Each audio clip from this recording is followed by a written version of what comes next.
No one could handle the Emperor's dragon until a veteran father appeared. Part 1. The seventh Beastmaster died screaming. His body flew across the massive enclosure and struck the wall with a sound that made even the hardened Zorath warriors look away. The dragon Ashkath roared with such force that the viewing windows trembled. Its scales burned a deep and angry red as it retreated to the far corner of its prison. Emperor Vexenol III watched from his throne room through a floating display screen. His 4 eyes narrowed with frustration. Behind him stood the Imperial Council, 12 representatives from the most powerful houses in the Zorath Empire. None of them spoke. They had run out of suggestions weeks ago. The Zorath Empire stretched across 12 star systems and ruled over 47 different species. At the center of this vast civilization sat the Imperial Palace on Zorath Prime, a structure so large that entire cities could fit within its walls. For 10,000 years, the Zorath had maintained their power through strength and tradition. The most sacred tradition was the bond between the Emperor and a Kasari dragon. These dragons were not natural creatures. An ancient and now extinct species had engineered them millennia ago. They were massive beings that could grow up to 60 feet long. Their scales shifted colors with their emotions. They possessed a form of telepathy that allowed them to bond with a single handler for life. When that handler died, the dragon usually followed within days. The grief was simply too much, but Ashkath had not died. For 3 months, the dragon had lived in a state of constant rage and pain. Its previous handler, Master Corvin, had served the Emperor for 40 years. He had raised Ashkath from a hatchling. They had fought in 7 wars together. Their bond was legendary throughout the Empire. Then a rare disease struck Corvin without warning. He died in 2 days. Ashkath watched him take his final breath and could do nothing to save him. Since that day, the dragon had killed everyone who entered its enclosure. 7 of the finest Beastmasters from across the Empire had tried to establish a new bond. 7 had died. Representatives from species known throughout the galaxy for their skills with creatures had traveled to Zorath Prime, the Malori with their empathic abilities, the Vorn with their neural control technology, the Keth who could communicate with any living thing. All had failed. All had died or fled. Lord Savin of House Vectros stepped forward from the council. He was tall even for Zorath, his purple skin marked with the ritual scars of his noble lineage. His voice carried barely hidden satisfaction. "The dragon must be destroyed," he said. "It has become a danger to the Empire itself. Without a bonded dragon, perhaps it is time for new leadership. New traditions." The Emperor turned his gaze upon Savin. The threat was clear. House Vectros had waited generations for an opportunity like this. A Zorath Emperor without a dragon was weak, vulnerable, open to challenge. "The dragon will not be destroyed," the Emperor said. His voice was calm but carried absolute authority. "We will find a solution." Ambassador Lyravan stood near the back of the chamber. She was young for her position, barely 200 years old, with the silver-blue skin that marked her as a member of a minor house. She had earned her rank through competence rather than birth, which made her unpopular with the old families. She served as the Zorath liaison to a small planet called Earth. Humans were considered a minor species. They had only achieved space travel in the last century. Their technology was primitive compared to most civilized worlds. They had no empathic abilities, no telepathy, no special gifts that made them useful to the Empire. Most Zorath barely knew they existed. But Lyravan had spent 3 years on Earth. She had seen things there that surprised her. She remembered one human in particular, a quiet man she had met during a diplomatic tour of their wildlife facilities. His name was Henry Cole. He worked at a small center that rehabilitated injured and traumatized animals. She had watched him approach a creature that had attacked, every other handler who came near it. A large predator with sharp claws and wild eyes. Henry had simply sat down near its enclosure and waited. Hours passed. He did not try to force the creature to accept him. He did not use technology or tricks. He just waited. By the end of the day, the creature had moved closer to him. Within a week, it was eating from his hand. When she asked him how he did it, his answer stayed with her. "Broken things need time," he had said. "They need someone who understands being broken." Laravan stepped forward and bowed to the Emperor. "I may know someone who can help," she said. The council laughed. Lord Savin's mockery was loudest. "And who would this miracle worker be?" he asked. "Some hidden master we have somehow overlooked?" "A human," Laravan said. The laughter stopped. Then it returned twice as loud. "A human? Those primitive creatures from that backwater world?" The suggestion was absurd. It was insulting. But the Emperor raised his hand and the chamber fell silent. "Explain," he commanded. Laravan told them about Henry Cole. She described his work with traumatized animals. She spoke of his patience and his methods. She did not promise success. She only suggested that they had nothing left to lose. The Emperor considered her words for a long moment. Then he nodded. "Bring this human," he said. "We will see what he can do." 3 days later, a Zorath transport ship descended through the clouds above rural Montana. Henry Cole stood on the porch of his small house and watched it land in the field behind his property. He was 54 years old with gray hair cut short and a face lined by years of sun and worry. His body still carried the strength of his military days. The old injuries had left him with a permanent limp. His daughter Grace came out of the house and stood beside him. She was 16 with her mother's dark hair and her father's steady eyes. She had been only 3 years old when her mother died. Henry had raised her alone ever since. "That is definitely not a normal airplane," Grace said. Laravan emerged from the ship and walked toward them. Henry had met her once before during her time on Earth. He had not expected to see her again. She explained the situation. The dragon. The deaths. The desperation that had led them to seek help from a species most of the galaxy ignored. She offered him more money than he could spend in 10 lifetimes. Enough to pay for Grace's education. Enough to secure her future forever. Henry listened in silence. Then he shook his head. "I fix animals," he said. "Not alien politics." "Ashketh is an animal," Laravan replied. "One that is suffering. One that will be killed if no one can reach it." Grace looked at her father. She knew that expression. She had seen it every time he brought home another damaged creature that no one else would take. "Dad," she said quietly, "you should go." Henry turned to her with surprise. She smiled at him. "You need this," she said. "You have been restless for months. Go help the giant space dragon. I can take care of myself for a while." Henry looked at his daughter for a long moment. Then he looked at the alien ship waiting in his field. Then he looked at the photograph of his late wife that he always carried in his pocket. "I will go and look," he finally said. "No promises." He packed a small bag. He hugged Grace and told her to call him every day.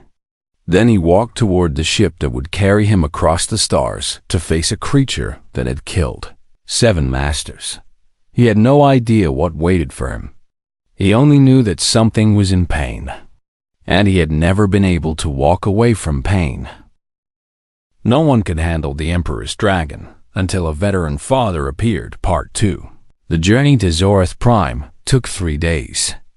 Henry spent most of that time reading everything the ship's computer could tell him about Kasari dragons. The information was limited. These creatures were rare and sacred. Much of their biology remained a mystery, even to the Zorath, who had kept them for millennia. He learned that they were semi-sentient, smarter than any Earth animal, but not quite at the level of true intelligence. They communicated through a form of telepathy that created emotional bonds with their handlers. These bonds were permanent.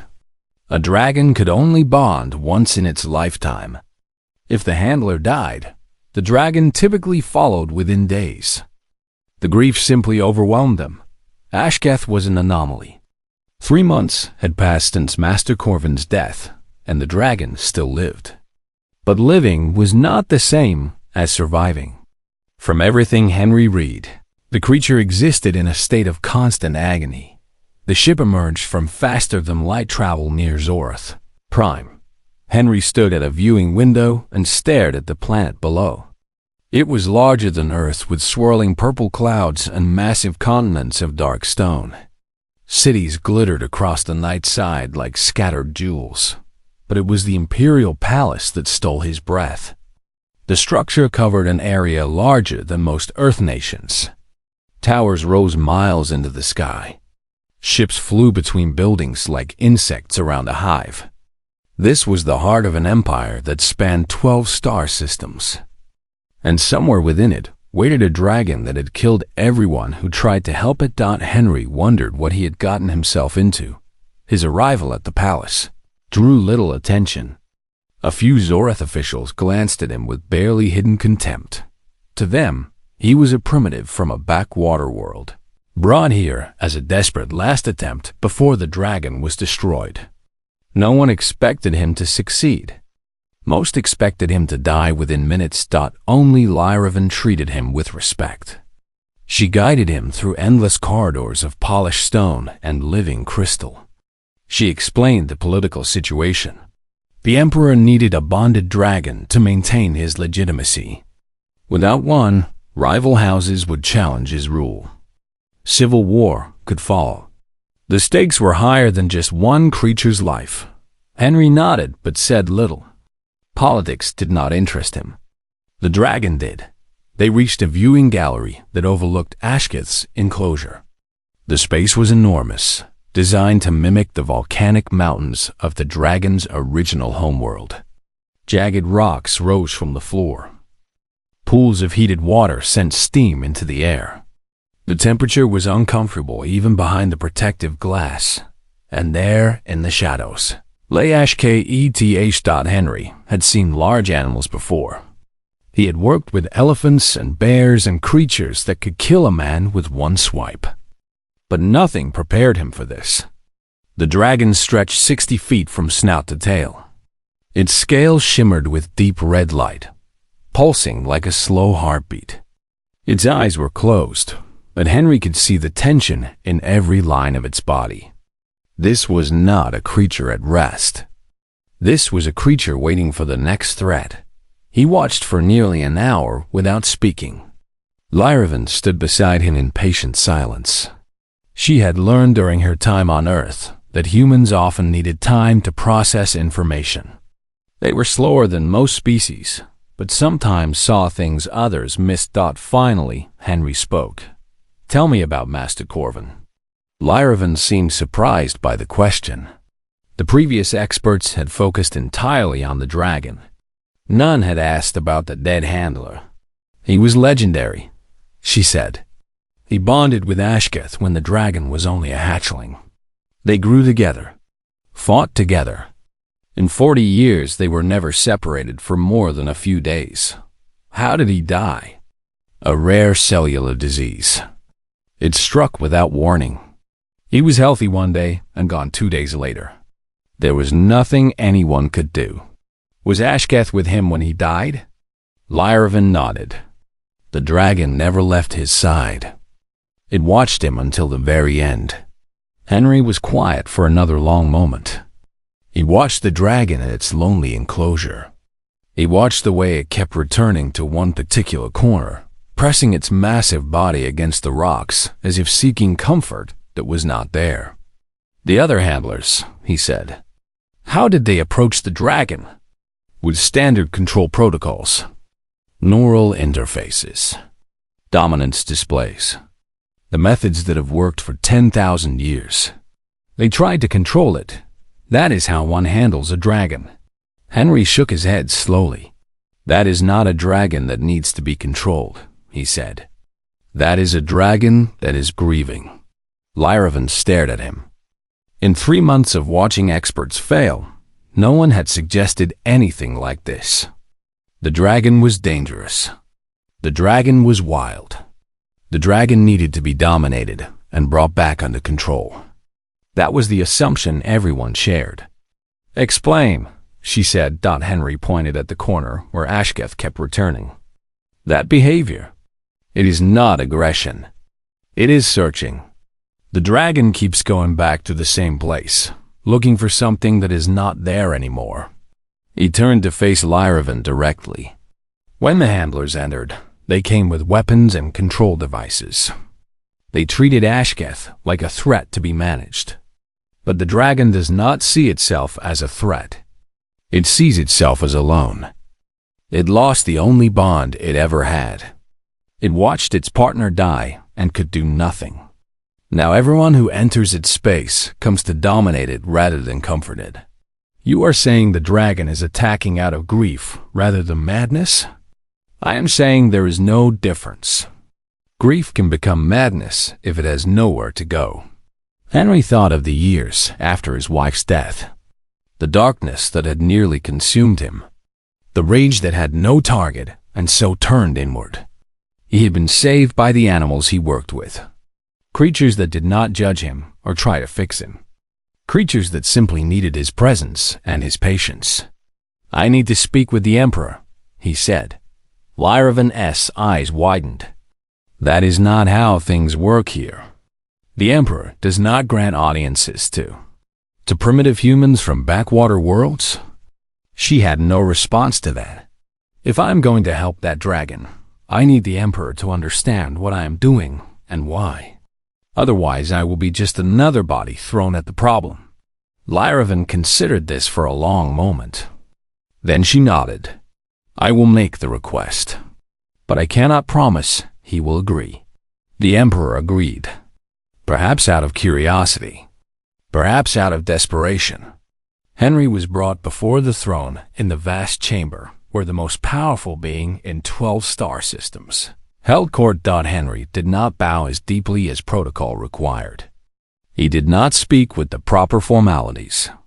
He simply told the Emperor what he had seen and what he believed.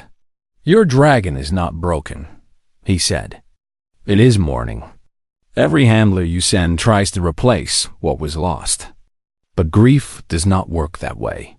You cannot force someone to move on. You can only be present while they find their own way through the pain." The Emperor studied him with ancient eyes. "And you believe you can reach the dragon where 7 masters have failed? I believe I understand what the dragon is feeling. I have felt it myself. You have lost someone. I have lost many people. I learned that the only way out of grief is through it. And you cannot go through it alone." The Emperor was silent for a long time. Lord Savin and others in the council shifted with impatience. But the Emperor's gaze remained fixed on the small human before him. "What do you require?" "Permission to enter the enclosure alone and unarmed. And time. This will not happen in a day or even a week." "Alone and unarmed?" "You will die." "Maybe, but I will die trying to help something in pain. There are worse ways to go." The Emperor made his decision. "You have your permission.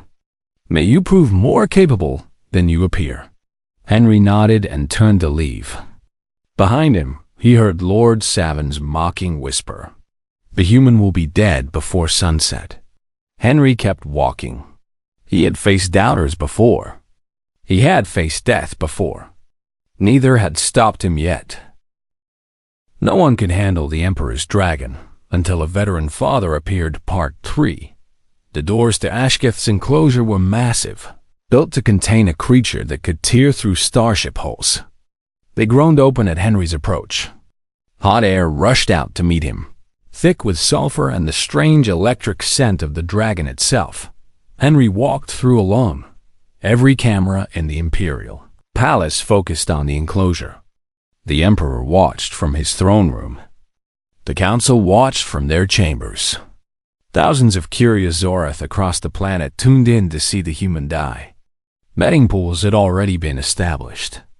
The longest odds gave Henry 10 minutes. Most expected less than 3.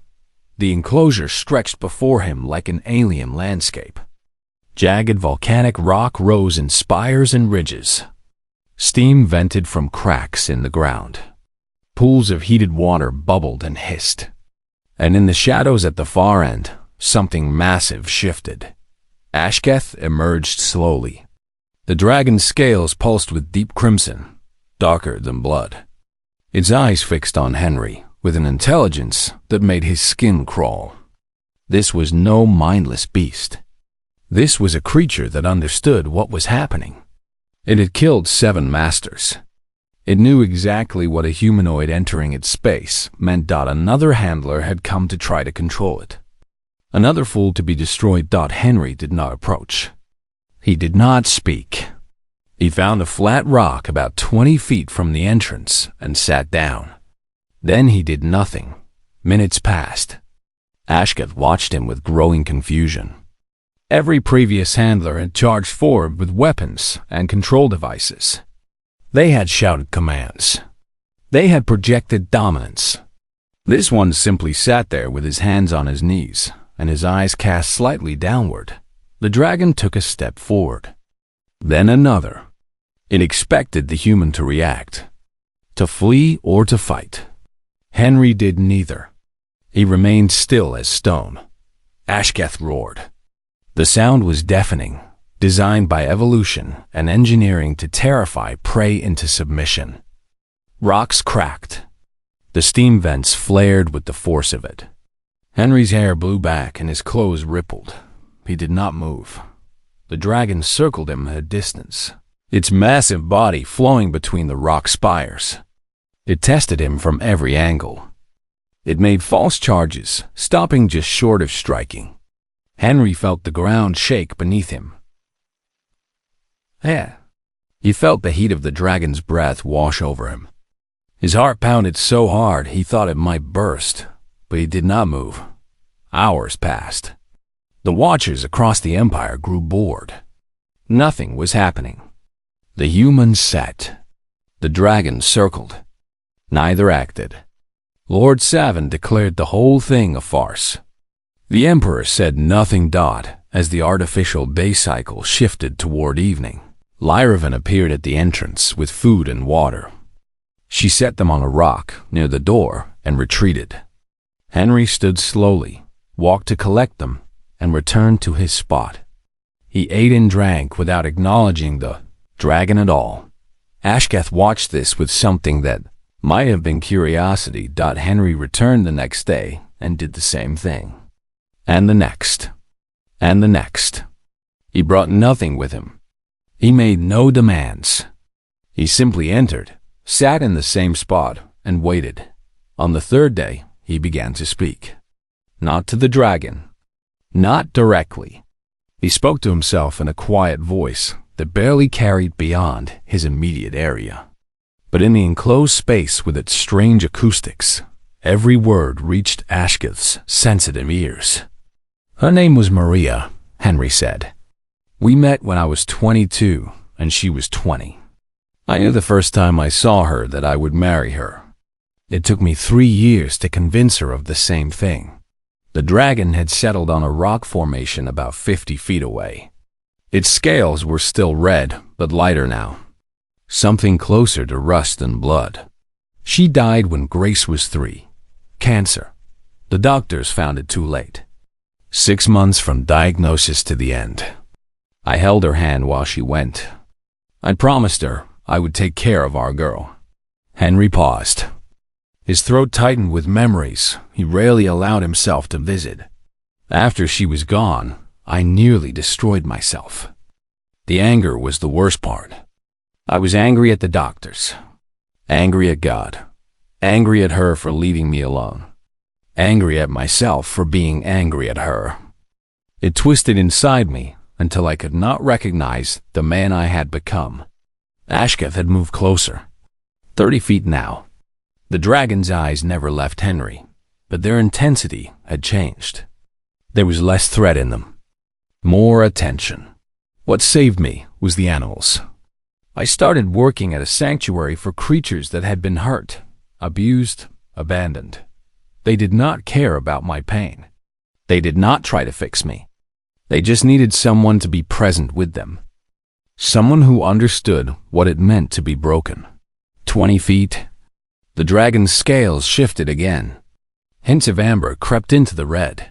I learned that you cannot rush grief. You cannot force yourself to heal. You can only show up each day and do the next small thing. Eventually, the next small thing becomes a slightly larger thing. And then one day, you realize you have built a new life without meaning to. It is not the life you wanted, but it is a life. Henry looked at the dragon for the first time. Really looked. He saw the pain in those ancient eyes. The confusion. The endless aching for something that would never return. Master Corvin is not coming back, he said softly. I know that hurts more than anything I can describe. I know you want to die and join him. I know that everything feels wrong and empty and pointless. But you are still here. You are still alive. That means something. Even if you cannot see what it means yet. The fifth day came. Henry entered the enclosure as usual and sat on his rock. Ashketh was already waiting for him. The dragon had moved during the night to a position much closer to Henry's spot. They sat together in silence for a long time. The dragon's scales were fully amber now, shot through with threads of gold. The watchers across the empire had mostly stopped paying attention.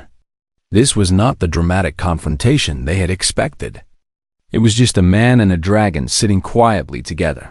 Then, Ashketh moved. The dragon rose slowly and walked toward Henry with steps that shook the ground. Henry's every instinct screamed at him to run. A creature that could kill him without effort was approaching. But he stayed where he was. He kept his eyes down. He kept his breathing steady. Ashketh stopped directly in front of him. The dragon's head was larger than Henry's entire body. Its breath washed over him in waves of heat. Slowly, carefully, the massive creature lowered itself to the ground. Its head came to rest on the stone just inches from where Henry sat. The dragon's eyes closed. The scale shifted to something the Empire had not seen in 3 months. A calm and steady blue. The color of peace. Henry waited a long moment. Then he slowly reached out his hand and placed it on the dragon's snout. The scales were warm and smooth beneath his palm. He felt a tremor run through the massive body. Not fear. Not anger. Relief. For the first time since Master Corvin's death. Ashketh was not alone. In the throne room, the Emperor leaned forward on his seat. In the council chambers, Lord Savin's face went pale with disbelief. Across the Empire, millions of Zorath watched a human do what their greatest masters could not. Impossible, someone whispered. But it was not impossible. It was just patience. It was just presence. It was just one broken creature recognizing another. Henry sat with his hand on the dragon's snout and spoke softly.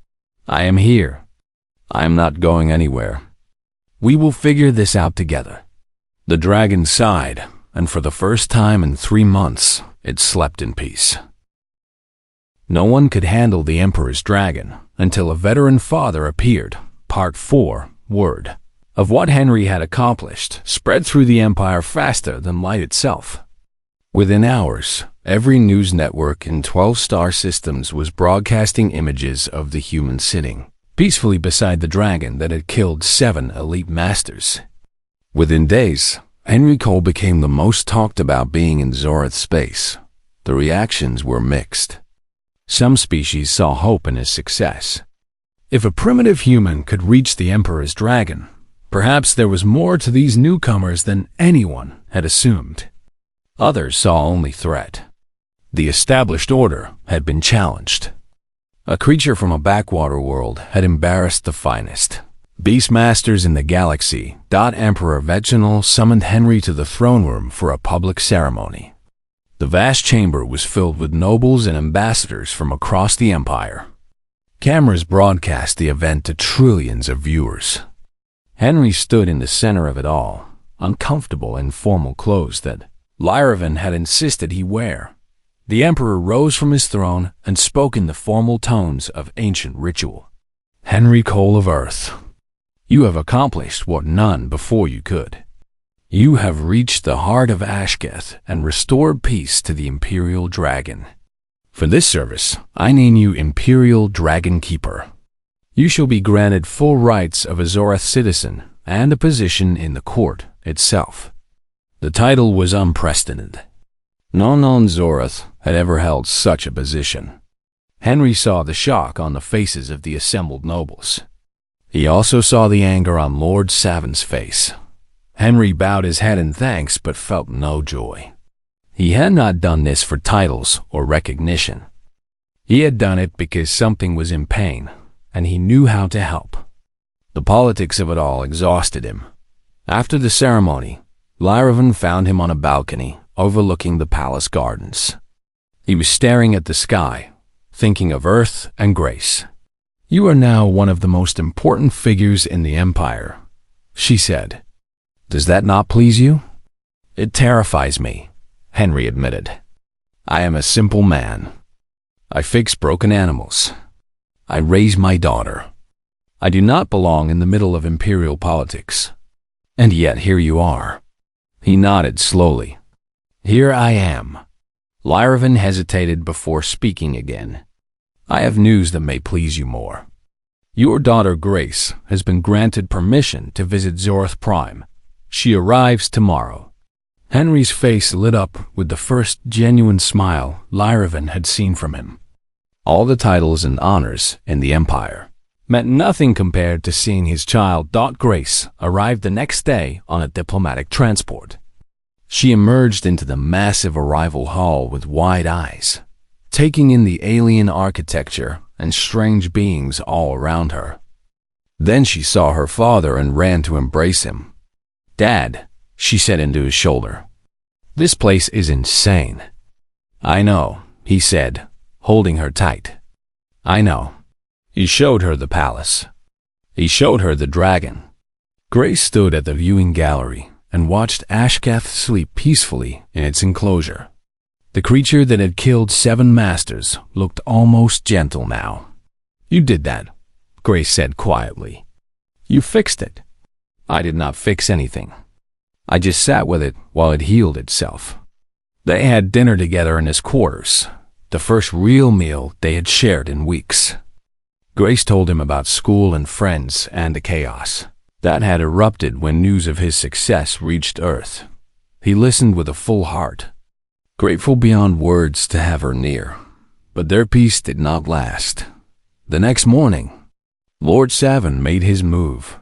The formal challenge was delivered by a herald to Henry's quarters. In the presence of witnesses, Lord Savin invoked the Trial of Mastery, an ancient rite that allowed any citizen to challenge a dragon keeper's worthiness. The challenge could not be refused without forfeiting the title and bringing shame to the Emperor who had granted it. Henry read the formal declaration with growing unease. The trial required him to demonstrate complete control of Ashketh in a series of combat scenarios. Previous handlers had used neural interfaces and centuries of training to guide their dragons through these tests. Henry had neither. Lyravan arrived shortly after the herald left. Her expression was grim. "This is a trap," she said. "Lord Savin knows you cannot control the dragon through traditional means. He expects you to fail publicly. It will humiliate the Emperor and strengthen the case for new leadership. And if I refuse, you lose your title. The Emperor loses face. Savin gains power. The dragon may be destroyed after all." Henry paced the room, his mind racing. He had never wanted any of this. He just wanted to help a grieving creature and go home. Then he thought of Ashketh. The dragon had finally found peace. If Henry failed or refused, that peace would be shattered. The creature would be cast aside, declared uncontrollable, and likely killed. "When is the trial?" he asked. 3 days. 3 days to prepare for a test that even experienced handlers found difficult. 3 days to figure out how to guide a dragon through combat without any of the tools or training that normally required. Grace found him in the enclosure that evening, sitting with Ashketh as he had done so many times before. The dragon's head rested near him, its scales glowing soft blue. "I heard about the challenge," she said. "Can you do this?" Henry stroked the dragon's snout gently. "I have no idea. The bond between us is not like what the Zorath handlers have. I cannot give commands directly to its mind. I can only ask and hope it trusts me enough to follow." "That sounds terrifying." "It is." Grace sat down beside him. The dragon shifted slightly, but did not move away. After a moment, Ashketh's great eye opened and looked at her with calm curiosity. "She is my daughter," Henry said to the dragon. "The reason I keep going. The reason I survived when I wanted to give up." Grace reached out slowly and touched the dragon's scales. They were warm beneath her fingers. "Hello," she said softly. "Thank you for not eating my dad." The dragon made a sound that might have been a laugh. They sat together as the artificial sun set over the enclosure. Father and daughter, and a creature that had been given a second chance at life. Henry knew the trial would be dangerous. He knew the odds were against him. He knew that powerful forces wanted him to fail, but he also knew something else. He had faced worse. He had survived combat zones where death was measured in seconds. He had survived the grief of losing his wife. He had survived the long, slow work of rebuilding a shattered life. He would face this trial the same way he faced everything else. One moment at a time. One breath at a time. One small act of courage after another, until either he succeeded or he could not continue. "Dad," Grace said, "whatever happens, I am proud of you. You came here to help something that was hurting. That is who you are. That is who you have always been." Henry put his arm around his daughter and watched the stars appear in the alien sky. "Thank you," he said. "That means more than you know." The trial was coming. Lord Savin and his allies were waiting. The entire empire would be watching. Henry Cole, a simple man from a small planet, would face them all with nothing but the trust of a grieving dragon. It would have to be enough. No one could handle the Emperor's dragon until a veteran. Father appeared. Part 5. The Imperial Arena had stood for 10,000 years. Its walls had witnessed countless trials, battles, and ceremonies that shaped the history of the Zorath Empire. 200,000 spectators could fit within its curved stone seats. Today, every seat was filled. Henry walked onto the arena floor with Ashketh beside him. The dragon moved with quiet grace, its scales shimmering a calm amber in the artificial sunlight. Above them, millions more watched through broadcast systems that carried the trial to every corner of the empire. Lord Savin watched from a private viewing box, his purple face tight with anticipation. The Emperor sat in the royal gallery with his advisors. Grace stood with Lyravan in a section reserved for witnesses, her hands clasped tight with worry. The first challenge emerged from a massive gate at the far end of the arena. A Karth war beast, engineered for pure destruction, stood 12 feet tall at the shoulder. Its body was covered in armored plates. Its jaws could crush starship metal. The creature had been tortured into a state of permanent rage. It knew only how to attack. Traditional handlers would command their dragon to strike first. Dominance through overwhelming force. That was the Zorath way. Henry did not give that command. Instead, he stepped forward and placed himself between Ashketh and the charging beast. The crowd gasped. This was suicide. The war beast would tear the human apart in seconds. Henry stood his ground. He watched the beast's movements with the same careful attention he had used with every dangerous animal he had ever worked with. He saw the fear beneath the aggression. This creature was not evil. It had been broken by cruelty. It attacked because it knew no other way. The war beast closed the distance rapidly. 20 feet. 10. 5. Henry made a sound. A low, soft whistle that cut through the noise of the arena. It was a sound he had learned from an old handler who worked with wolves. A sound that meant safety, peace, no threat. The war beast hesitated. Its charge faltered. No prey had ever stood still before. No target had ever failed to run or fight. The confusion broke through the conditioning for just a moment. Henry made the sound again. Ashketh stood motionless behind him, calm and unthreatening. The dragon's peaceful presence added to the effect. There was no aggression here. No challenge. Just stillness. The war beast stopped. It stood trembling 3 feet from Henry, its massive chest heaving with confusion. Then slowly, it lowered its head. The rage drained from its body. For the first time in its tortured life, nothing was attacking it. The crowd erupted in disbelief. This was not how the trial was supposed to work. Lord Savin rose from his seat with fury on his face. "The next challenge," he shouted. "Release the next challenge immediately."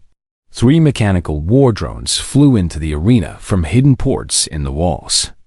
These were not living creatures. They were killing machines, armed with plasma weapons and programmed to destroy anything in their path. There would be no calming them with sounds or patience. Henry turned to Ashketh and spoke quietly. "I need your help now. Not to dominate, not to control, just to work together." The dragon looked at him with ancient eyes. Then it nodded. Henry began to move, and Ashketh moved with him. He used hand signals and verbal commands borrowed from his military days. Flanking movements. Evasive patterns. The tactics he had learned in combat zones on Earth, adapted for a creature 60 feet long. The drones attacked. Plasma fire scorched the arena floor. Henry directed Ashketh with quick gestures, always positioning the dragon for advantage. The creature responded not because it was commanded, but because it trusted the human guiding. One drone fell to a blast of the dragon's fire. A second was crushed beneath its massive tail. The third tried to flank them, but Henry saw the move coming and shifted their position. Ashketh caught the drone in its jaws and crushed it like paper. The crowd roared with approval. Even those who had bet against the human were impressed. This was not the brutal dominance they expected. This was partnership, cooperation, something they had never seen before. Lord Savin's face had gone pale with rage. His plan was failing. The human was winning. He invoked an ancient clause that allowed him to add a final challenge of his choosing. He chose himself. Lord Savin descended to the arena floor in full battle armor. He carried weapons specifically designed to kill dragons. His intent was clear. If the trial could not defeat the human, he would do it himself. This was no longer about honor or tradition. This was assassination dressed as combat. Henry faced an impossible choice. Ashketh could kill Lord Savin easily, but that would start a civil war. The Emperor's rivals would claim murder and use it to tear the Empire apart. Running would mean death and the destruction of everything he had. Henry chose a third option. He walked toward Lord Savin alone. Unarmed, unprotected. The crowd fell silent.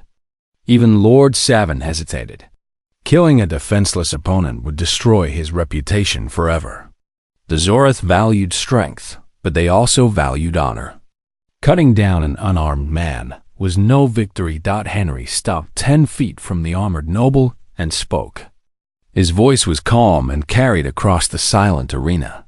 "I did not come to your world to play games of power. I did not come to prove that humans are better than Zorith. I came because something was in pain, and I knew how to help. That is what humans do. We help, even when it costs us everything. Even when no one asks us to." He gestured at Ashketh behind him. That dragon was dying of grief. Your greatest masters could not reach it because they saw only a beast to be controlled. I saw a creature that needed someone to sit with it in the darkness. Someone who understood what it meant to lose everything and still keep going. Lord Savin raised his weapon. His hand trembled. The eyes of the Empire were upon him. "You can kill me," Henry said. "I cannot stop you, but it will not give you what you want. It will only prove that strength without compassion is just another word for cruelty." Ashketh moved. The dragon rose to its full height and walked forward until it stood directly behind Henry. Its scale shifted to brilliant gold, a color that appeared in Zarth records only once in 10,000 years. The color of absolute loyalty. The color a dragon showed when it would die to protect its bonded partner. The message was clear. Harm this man and face consequences beyond any political calculation. Lord Savin lowered his weapon. His shoulders sagged with defeat. He had lost, and every being in the Empire knew it. Emperor Vexenol rose from his throne and declared the trial complete. Henry Cole had proven his worth not through force, but through something the Zorth had nearly forgotten. The strength to heal. The courage to connect. The wisdom to know that power means nothing without purpose. Later, in the quiet of the throne room, the Emperor spoke to Henry alone. "You have shown my people something valuable. Name your reward." Henry did not hesitate. "I want to go home. Back to Earth. Back to my daughter. Back to my simple life." The Emperor nodded slowly. "And the dragon?" "Ashketh will be fine now. It does not need me every day, but I would like to visit sometimes. Just to make sure it is happy. That can be arranged." The Emperor paused and then spoke again. "There is one more thing. In recognition of what you have accomplished, I am granting humanity a seat on the Imperial Council. The first new species admitted in 300 years. Henry blinked in surprise. "That is a great honor. It is earned. Not because of technology or military power, but because one human showed us that there are forms of strength we had forgotten. The galaxy will be better for knowing your kind." 3 weeks later, Henry and Grace stood in their backyard in Montana, watching the Zorith transport ship lift off and disappear into the evening sky. The air smelled of pine and earth. The mountains rose in the distance, solid and eternal. "So," Grace said, "what now?" Henry smiled and turned toward the house. Through the window, they could see a new arrival at the wildlife sanctuary. A bear that had been rescued from an illegal fighting ring. Scarred and terrified and lashing out at everyone who came near. Another broken creature that needed patience and presence. "Now," Henry said, "we get back to work." He walked toward the sanctuary with his daughter beside him. Above them, the stars shone with new meaning. Somewhere out there, a dragon slept in peace. Somewhere out there, an empire was learning that strength came in many forms. And here on Earth, a veteran father prepared to help another lost soul find its way home. Some things never changed. Some things did not need to.